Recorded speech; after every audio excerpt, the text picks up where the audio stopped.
안녕하세요. 결혼한 지 올해로 4년 차인 30대 여성입니다. 어머님의 말도 안 되는 억지 때문에 결국 남편과도 이혼했네요.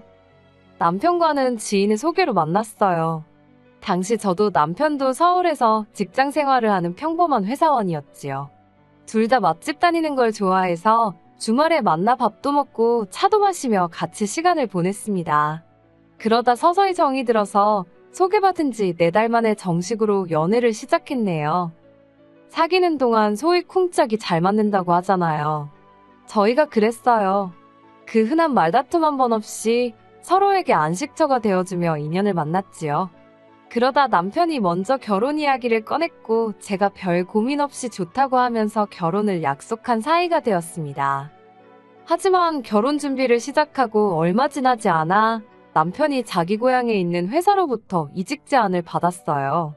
사실 남편이 회사 생활을 서울에서 하고 있긴 했어도 워낙 박봉을 받았던지라 서울살이가 녹록지 않다고 몇 번이고 저에게 하소연을 했었거든요.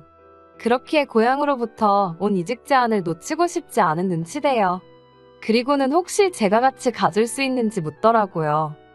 솔직히 저는 평생을 서울에서만 살았기에 다른 지역에는 연고가 거의 없어요. 그렇다 보니 아무리 같은 대한민국이라고 해도 다른 지역으로 움직인다는 게 썩 내키지는 않았지요. 게다가 남편의 고향에서 제가 뭘 할 수 있을지 모르겠더라고요. 제 직업적 특성상 지방으로 갈수록 일자리가 소멸된다고 봐도 무방했으니까요. 그래서 결국 같이 못 갈 것 같다고 했어요. 그리고는 제 속마음을 솔직히 털어놓았네요. 그런데 남편이 말하기를 일은 안 해도 좋답니다. 저만 괜찮다면 전업주부로 살아도 된다며 자기가 평생 저를 책임지고 먹여 살리겠다고요. 워낙 남에게 신세지는 걸 좋아하지 않는 성격이라 남편의 그런 제안이 고맙기는 했지만 내키지는 않았어요. 사실 사람 마음이란 게 언제 어떻게 변할지 모르잖아요. 하지만 남편은 끝없이 저를 설득했고 결국 저는 남편의 고향으로 따라가기로 했습니다. 어찌나 매달리던지 한번 믿어보자 싶었던 거지요. 게다가 정말 운 좋게도 대학 선배의 도움으로 그 지역 안에서 일자리도 구하게 되었네요. 연봉도 서울 직장에 비교해도 크게 차이 나지 않았고요. 하지만 그렇게 남편의 고향으로 내려간 지 1년도 되지 않았을 무렵이었습니다. 남편이 이직한 회사 대표가 불미스러운 사건에 연루되면서 회사 급여가 밀리기 시작했다고요. 처음엔 남편이 급여를 제때 받지 못하고 있다는 사실도 저는 몰랐어요. 저희는 남편이 경제권을 가지고 있었으니까요. 제가 그 사실을 알게 된 건 다른 사람도 아닌 어머님을 통해서였습니다. 남편은 약속이 있다며 주말 아침부터 외출을 한 상황이었는데 어머님한테 전화가 왔어요. 어머님이 지금 이게 다 무슨 상황이냐며 저더러 빨리 시댁으로 오라고 하시대요. 전화기 너머로 들려오는 어머님 목소리가 찬바람이 쌩쌩 부는 것처럼 어찌나 냉랭하던지 모르긴 몰라도 큰일이 터졌구나 싶어서 바로 시댁으로 향했습니다. 참고로 시댁과 저희 집은 걸어서 15분이면 도착할 수 있을 만큼 가까웠어요. 시댁으로 향하는 내내 남편에게 계속 전화를 했지만 어쩐 일인지 통받지 않더라고요. 그리고 그 이유를 알게 되는 데는 오래 걸리지 않았습니다. 어머님이 현관을 열어주셨는데 어머님 등 뒤로 아버님 앞에 무릎 꿇고 앉아있는 남편이 보였으니까요.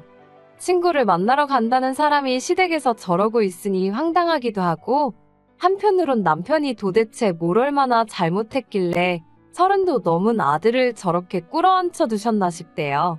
그런데 어머님이 저더러 너는 왜 그러고 있냐며 너도 빨리 남편 옆에 가서 꿇어앉으라는 겁니다. 그리고 곧이어 어머님께서는 남편이 어쩌다 카드값을 연체하게 된 거냐며 저를 추궁하셨습니다. 하지만 상황이 어떻게 돌아가는지 전혀 몰랐던 저는 어머님께 그게 무슨 말씀이시냐고 오히려 되물었지요. 그러자 어머님께서는 이것 보라고 여자가 돼서는 얼마나 살림에 관심이 없으면 자기 남편 카드값이 연체되는 것도 모르냐입니다. 제가 깜짝 놀라서 남편을 쳐다보곤 정말이냐고 물었어요. 그러자 남편이 말없이 고개만 끄덕거리더라고요. 그래서 어쩌다가 그랬냐니까 급여가 6개월째 미지급되고 있다고요. 제가 진작에 말하지 그랬냐고 남편에게 말하는데 앞에서 보고 계시던 어머님이 저더러 쇼 좀 그만하래요. 그러더니 이게 다 제가 살림을 해프게 해서 그런 거라나요. 그리고는 분수에 안 맞게 신혼여행을 하와이로 갈 때부터 알아봤답니다. 그 순간엔 솔직히 억울한 마음이 들더라고요. 저희는 따로 스튜디오 촬영을 안 하고 그 돈을 아껴서 하와이로 갔거든요. 그리고 신혼여행비는 제가 대부분 부담했어요. 그때만 하더라도 남편이 집을 해오는 줄 알고 있었으니까요. 말이 나와서 말이지만 집에 대해서도 정말 할 말이 많습니다. 저도 남편도 저희 부모님도 시댁에서 집을 해줄 거란 기대 같은 것도 없었고 크게 바라지도 않았어요. 그런데 상견례 자리에서 어머님이 먼저 당신이 집을 해주시겠다며 어찌나 생색을 내셨는지 모릅니다. 그리고 실제로 집을 해주시긴 했는데 집이라는 게 구축 빌라에 시댁에서 엎어지면 코다울거리일 줄 누가 생각이나 했겠어요? 그리고 그게 다가 아니었습니다.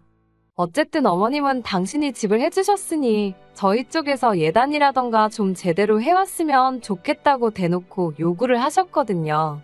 그래서 혼수고 예단이고 이것저것 남한테 싫은 소리는 안 들을 만큼 했어요. 그런데 그 집에 대한 충격적인 사실을 알게 되었습니다. 어머님이 계속해서 이렇게 카드값이 연체된 게 저 때문이란 식으로 몰고 가니까 남편이 더는 안 되겠다 싶었는지 대뜸 큰 소리를 내더라고요. 왜 멋대로 집을 계약해서 일을 이렇게 크게 만드냐고요. 처음엔 옆에서 들으면서도 무슨 소리를 하는 건지 이해를 못했어요. 그런데 남편 하는 말이 저희가 사는 집이 남편 명의가 아니라는 거예요.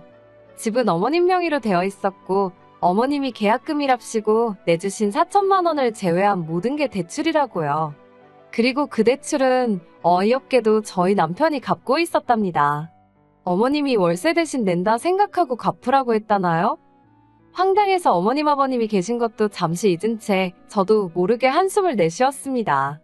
그러자 어머님이 어디 어른 앞에서 그따위로 행동을 하느냐고 하시길래 어머님이 저라면 지금 화가 안 나겠냐고 물었어요. 그리고는 남편한테 일어나라고 했습니다. 막말로 어머님 아버님이 카드 빚을 갚아주실 것도 아닌데 왜 여기 와서 아쉬운 소리를 하고 욕을 먹고 있느냐고요. 집으로 돌아오자마자 남편한테 지금 상황이 어떻게 돌아가고 있는 거냐고 따져 물었어요. 제대로 다 털어놓으라고요. 그러자 남편이 미안하단 말과 함께 이것저것 하나씩 끄집어내며 이야기를 하대요. 여담이지만 물론 당연히 결혼 전에도 각자의 재정 상태에 대해서 몇 번이고 이야기를 나눴습니다. 하지만 그때는 저에게 잘 보이고 싶은 마음에 여기저기 조금씩 뻥튀기를 했었다네요. 모아둔 돈이 5천만 원 있다고 하지 않았냐, 그건 다 어디 있냐고 물으니 그건 차를 사면서 다 써버렸답니다. 저한테는 리스라고 했던 차였어요. 그런 남편을 보고 있자니 한숨만 나오고 원망스러웠지만 꼼꼼하지 못했던 저를 탓할 수밖에 없었지요. 결국 남편과 상의 끝에 일단은 집부터 이사를 하고 자동차는 팔기로 했어요. 애시당초 남편 명의도 아닌 빌라인데 저희 부부가 갚을 필요가 없었으니까요. 그리고 솔직히 매달 월세 내듯 대출을 갚아야 한다면 집이라도 좋아야 할 거 아닌가요? 솔직히 사주신 거라 하셨으니 그러려니 하고 살았지 40년이나 돼가지고 벽에는 금도 가있고 찬바람이 들어차기 일쑤였지요. 어머님은 이 빌라가 재개발이 될 거라는데 제 눈에는 그런 투자 가치도 보이지 않았고 재개발이 언제 될 줄 알고 이걸 버티면서 저희가 그 빚을 다 갚나요? 다행히 남편 차는 연식도 오래되지 않았고 운행거리도 짧아서 비교적 좋은 가격에 정리할 수 있었어요. 남편이 몹시 아쉬워했지만 당장 어떻게든 월세를 면하려면 목돈이 필요하기도 했고 상황이었던지라 본인도 뭐라고 말을 못하대요. 그렇게 저희는 반지하지만 그래도 전세인 집으로 이사를 갔습니다. 처음부터 다시 시작이란 마음으로요. 친정부모님이 얼마나 속상해하시던지. 하지만 저는 그런 생각보단 그저 어머님의 집 사줬다는 유세와 생색에서 벗어났다는 사실이 기쁘대요. 시댁에서 거리도 차로 30분 넘게 떨어진 곳이라 마음이 편했고요. 그리고 더 이상 남편에게 경제권을 맡겨둘 수 없었어요. 그래서 경제권을 모두 제가 가지고 왔습니다. 비로소 모든 것이 제자리를 찾아가는 느낌이었달까요? 이후로 저희 부부는 각자의 자리에서 정말 죽을 힘을 다해 열심히 살기 시작했어요. 남편은 퇴근한 뒤에는 대리운전과 배달을 하며 돈을 벌었고, 저는 저대로 아는 지인들을 통해 일감을 받아와 새벽까지 컴퓨터를 붙들고 씨름을 했지요. 신혼이고 임신이고 그런 건 생각할 여력이 없었어요. 남편은 남편대로 저에게 미안해했고, 저는 저대로 친정부모님을 실망시킨 것도 그렇고, 아무튼 저희 두 사람 다 하루빨리 이 반지하를 탈출해야겠다는 생각뿐이었네요. 그러다 한 3달쯤 됐을 거예요. 어머님이 다급한 목소리로 연락을 해오셨어요. 아버님이 식당 주차장에서 차에 치이셨다고요. 주차장이라 차가 천천히 달렸다고는 하지만 아버님 연세도 있으시고 어디 크게 다치신 건 아닌지 머리라도 다치셨으면 큰일이니까요. 놀라서 병원으로 향했습니다. 병원에 도착하니 어머님은 울고불고 난리셨는데 의사 말로는 다행히 아버님은 꼬리뼈 쪽을 다치신 거 외에는 크게 걱정하지 않아도 된다고 하대요. 그제서야 저도 남편도 한숨 돌리고 다시 회사로 복귀를 하려는데 어머님이 저를 붙잡으며 병간호 안 하고 어디로 내뺄 생각을 하렵니다. 그래서 어머님이 계신데 제가 왜 병간호를 해야 하냐고 물었어요. 그러자 어머님이 대뜸 이 모든 상황이 전부 저 때문이라는 거예요. 황당해서 아버님이 저 때문에 다치셨다는 거냐고 물으니 그렇다나요. 이게 다 저희가 멋대로 이사를 나가서 생긴 일이라고요. 알고 보니 아버님께서는 어머님이 멋대로 사신 그 빌라의 대출을 갚기 위해서 지인 식당의 주차장 관리 일을 시작하셨고 그곳에서 사고를 당하신 거였어요. 어머님은 저희가 빌라에 계속 살면서 대출을 갚았으면 아버님이 나가서 그 고생할 일이 있었겠냐며 저더러 책임을 지라고요. 그리고 그 책임이란 한마디로 빌라에 잡혀있는 대출을 저희더러 갚으라는 것이었지요. 원한다면 명의도 남편 명의로 바꿔주겠다면서요. 제가 됐다고 했어요.